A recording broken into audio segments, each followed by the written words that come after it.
강남 재건축 숨고르기 들어가나 갑자기 거래량이 다시 올라가는 모습을 높은 상승이 이어져 왔던 것을 볼 수 있습니다. 근데 이게 또 그래요? 오히려 더 크게 튀어오르는, 너무 쉽게 예단하면 안 되지 않을까? 가야 되나 말아야 되나? 지켜보는 눈이 많을 때.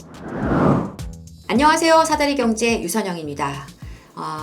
드디어 탄핵 심판 선고가 내려졌고 윤석열 대통령이 파면이 됐습니다.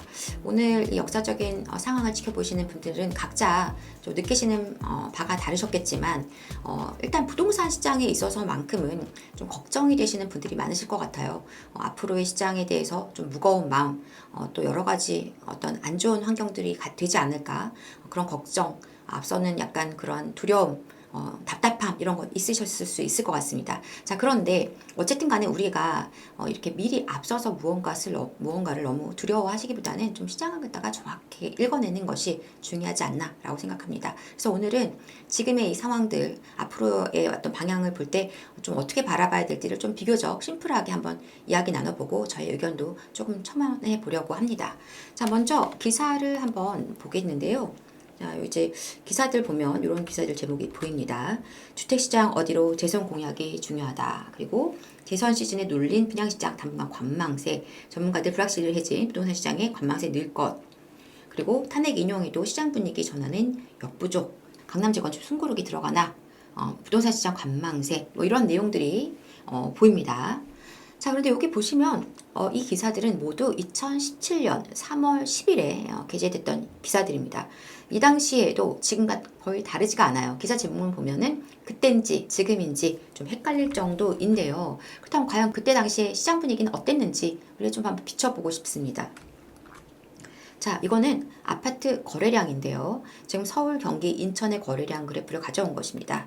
거래량 자체로만 본다면은 지금과는 비교할 수 없을 정도의 많은 거래들이 있었던 시점이었어요. 왜냐하면 이 당시에는 취득세에 대한 중과 규제가 없었기 때문에 많은 분들이 집을 좀 더 훨씬 더 사기 쉬웠고 거래가 좀 더 활발했던 시기이긴 했습니다만, 자, 지금 보시면은 2017년 그 1월 전후에서 거래가 굉장히 급격하게 감소했다가 올라가는 걸 볼 수가 있습니다.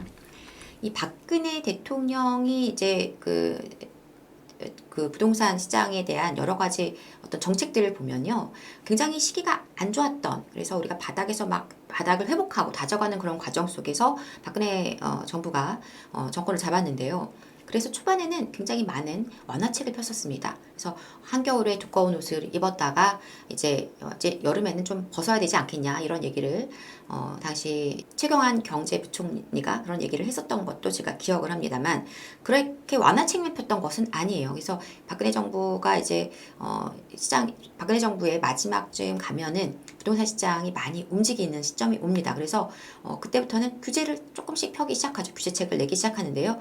마침 그때 박근혜 대통령의 여러 가지 상황들이 좀 좋지 않게 되면서 대통령에 대한 국민들의 신임이 점점점 멀어져간 그 시점하고 맞닥뜨려 있었던 거죠. 그게 2016년 가을에서 겨울입니다. 그래서 12월에 탄핵 소추안이 가결이 됐고, 그 당시에 이제 그런 약간 좋지 않은 상황을 맞닥뜨리면서 심리도 같이 조금 냉각되는 모습을 보여주죠. 그래서 거래량이 이렇게 지금 줄어든 모습을 볼 수 있습니다. 근데 오래 가지 않죠.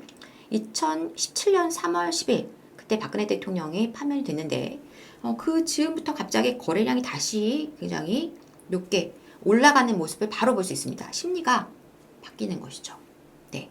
그래서 지금 한번 여러분 생각해 보시면 지금은 우리 이때와는 또 다릅니다. 이미 우리가 1월부터 심리 시장이 벌써 움직여 버렸어요. 먼저 어떤 탄핵에 대한 결정이 확인되지 않았으나 이미 시장은 움직였고 가격은 뛰었습니다.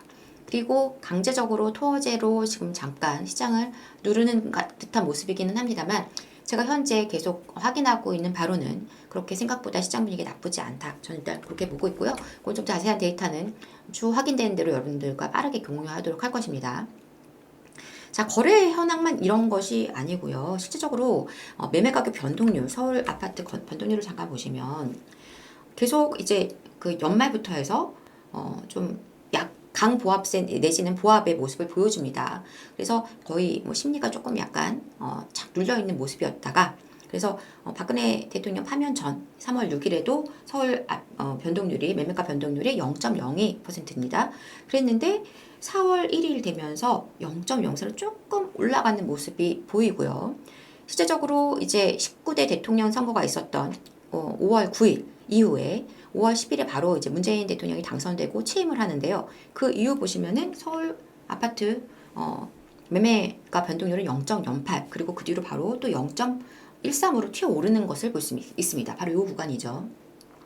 그래서 오르고 이제 규제가 이쯤에도 나오고 이런 상황들을 맞이하게 되는데 그 이후로도 꾸준한 상승률을 보여주고 있습니다. 이게 바닥에 붙어 있으니까 상승이 적은 것처럼 판단하실 수 있는데 실질적으로는 계속 똑같은 상승률을 반복해 나간다는 건 거래가 그래프가 이렇게 예측한다는 겁니다. 매매가 지수가요. 그거를 뒤에서 제가 바로 보여드리도록 하겠습니다. 이렇게 서울 아파트 매매 가격 지수를 이제 1986년도부터 가져온 것인데요. 박근혜 정부가 박근혜 대통령이 파면되고 그 이후에 문재인 대통령이 이제 정부 출범을 했던 그 시점이 이제 이때입니다. 이때. 근데 보시면 이 시점부터 해서 정말 가파른 상승을 이어가는 것을 볼 수가 있죠. 그래서 우리가 지금 보면 많은 분들이 정부가 지금 어떤 정부가 이제 차기 정권을 잡게 되느냐 이런 부분에 대해서 관심을 갖고 계시지만 제가 볼 때 앞으로의 그런 걱정을 하기 전에 시장의 상황을 먼저 지켜보시는 게 맞다 봅니다. 자, 다음 그래프를 보시면 좀 더 시장의 흐름을 잘 볼 수 있으실 텐데요. 각 정부별 상황들을 좀 본 것입니다. 일단 김대중 정부가 사실 이제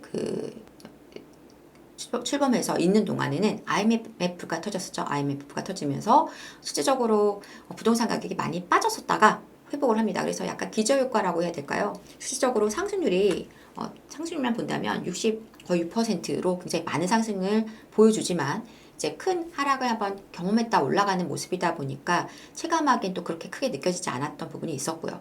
실제적으로 그 기간 동안의 상승률만 본다면 노무현 정부가 오히려 상승률이 더 적었음에도 불구하고 높은 상승을 이어가는 시점에서 또 다시 그만큼의 상승이 나오다 보니까 노무현 정부에서는 부동산 값이 굉장히 많이 오른 것으로 우리가 인식을 하게 됩니다. 그 당시 55.65% 상승인데요. 보시면 구간 이렇게 규제로 인해서 시장이 좀 눌려있는 모습이 나오지만 빠르게 높은 상승률을 다시 이어가는 것을 볼 수가 있습니다. 자, 그리고 이명박 정부 들어오면서 세계 경제 위기, 리먼 브라더스 사태가 터지고 그러면서 우리 시장도 굉장히 크게 타격을 받게 되죠. 그리고 잠깐 가격이 크게 좀 빠졌다가 다시 반등했다가 완만한 하락을 이어가게 됩니다. 엄밀히 말하면은 이것은 세계 경제 위기에 따른 하락이라기보다는 우리 시장 흐름이 이제 하락으로 전환됐다라고 보시는 게 맞습니다. 여러 가지 이유가 있습니다. 공급 물량도 있었고, 그리고 이명박 정부가 그때 당시에 했던 보금자리 주택이라든가 또 오세훈 시장이 진행했던 장기 전세 주택, 쉬프트 이런 것들이 다 시장에 영향을 미치면서 집을 사고 싶지 않게끔 만들었던 그런 시장이었다고 볼 수가 있어요. 자, 그랬는데 박근혜 정부 들어오면서 이런 것들을 조금 타개시켜주기 위해서 좋은 정책들을 조금씩 풀어주고 완화를 해줍니다. 엄밀히 말하면은 이명박 정부는 규제와 이게 섞여 있어요. 완화가 조금 섞여 있어요. 완화책을 많이 썼다고 하지만 규제와 완화가 좀 섞여 있고요. 박근혜 정부는 확실하게 완화책을 폈었습니다. 노무현 정부는 강한 규제였죠. 이명박 정부는 김대중 정부는 완화책을 폈습니다. 왜냐면 IMF를 좀 이제 타개하기 위해서죠. 자, 그래서 이렇게 박근혜 정부가 완화책만 썼냐? 아까 말씀드린 대로 그게 아니었다. 막판에 가면은 다시 규제로 전환을 했다. 그랬지만 실질적으로 상승률을 보면 이명박 정부에서는 4.4% 하락을 했고 박근혜 정부에서는 10% 정도 상승률 오히려 했던 모습을 볼 수가 있어요. 우리가 흔히 말하는 약간 보수 정부가 모두 그렇게 큰 상승률을 보여주지는 못했고 오히려 김대중 노무현 정부에서 높은 상승이 이어져 왔던 것을 볼 수 있습니다. 근데 이게 또 그래요. 문재인 정부 출범했는데 그때부터 또 무서운 상승을 합니다. 무려 62% 이상의 상승을 해요. 자, 그런데 문재인 정부 때의 상승은 더 크게 다가오는 것이 이제 박근혜 정부에서 그 시세가 좀 오르기 시작했는데 다시 거기 올라타서 상승이 일어났고 또 여러분들도 기억하듯이 이 코로나 이후에 유동성이 너무 크게 자극을 하면서 가격이 많이 뛰어 올랐었던 그런 환경이었죠. 그래서 이러한 것들 때문에 우리가 굉장히 많은 상승을 했다라고 느끼는데 이때 당시 여러분도 기억하시듯이 강력한 부동산 규제가 연달아 있었습니다. 중간중간에 그런 규제로 인해서 눌리는 구간들을 우리가 목격할 수 있지만 결국은 그것은 잠시 일시적으로 시장을 눌렀을 뿐 오히려 더 크게 튀어오르는 그런 시장들을 우리가 만나왔었던 거죠. 그리고 이제 코로나 사태 지나면서 급격한 금리 인상, 미국의 그 흐름을 따라가면서 우리도 급격하게 금리를 올리게 되면서 윤석열 정부 들어와서는 사실은 시장이 크게 빠지는 모습을 보여줬고요. 그리고 나서 이제 조금씩 풀어주는 환경 속에서 회복을 해 나가는 와중에 이제 이런 상황이 맞닥뜨리게 된 것이죠. 실질적으로 윤석열 정부 들어와서는 정부 출범 시점부터 지금까지를 보면 3월까지 봤을 때 7.16% 하락, 여전히 가격이 처음 출범했던 시기보다는 저렴한 구간에 와 있다라는 것입니다. 이걸 보더라도 어떤 규제와 어떤 정책적인 이슈가 시장을 갖다가 방향을 완전히 장기적으로 바꾸는 적은 한 번도 없더라. 그리고 그 규제가 결국 시장을 흔들어 놓을 수도 없더라. 이런 것들을 볼 수가 있고요. 결국 이것은 시장의 본연의 흐름대로 가게 되어 있구나. 이런 얘기를 드리고 싶어요. 물론 많은 분들이 규제 자체를 걱정하시는 걸 잘 알고 있습니다. 지금 보면 노무현 정부, 이명박 정부, 박근혜 정부 때, 그리고 문재인 정부 때, 윤석열 정부 때까지 많은 정책들을 펼쳐왔는데 이것들이 때로는 내가 보유하고 있는 물건, 내가 가고자 하는 길을 막거나 굉장한 세금 부담을 줌으로 해서 엄청난 스트레스를 지우는 그런 환경들이 나오기 때문에 이거에 대한 걱정과 공포, 두려움이 있으신 걸 압니다. 자, 그런데 저는 사실 이렇게 생각합니다.